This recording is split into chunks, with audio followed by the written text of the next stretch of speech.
السحور المثالي في رمضان، مهما انكرنا ومهما قلنا انه بيعطش برضه بنرجع نتسحر بيه. الفول الكهرماني الكريمي 5 دقايق ويكون جاهز معانا ويقعد معانا ويسندنا طول اليوم. الفول المصري بتحبيشته الرائعه اللي بتخليه في حته تانية خالص.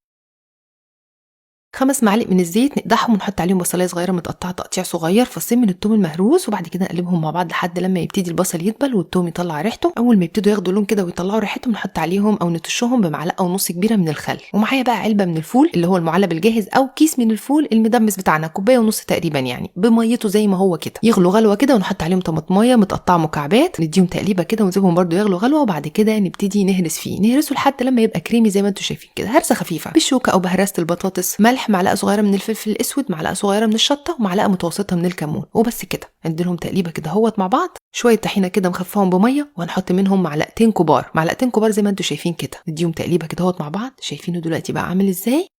كريمي بقى وكهرمان، مش عايزه اقول لكم انا بعشق الفول بصراحه. قدموه بقى بالطريقه اللي تعجبكم. بحط على الوش كده شويه زيت وشويه طحينه، شويه بقدونس وفلفل حار كده للتزيين، يعني لون اخضر كده بيديله شكل حلو. انا ممكن اعيش عليها الفكره طول اليوم عادي، ما عنديش مشكله. جربوه بقى بالتتبيله دي وليه رايكم.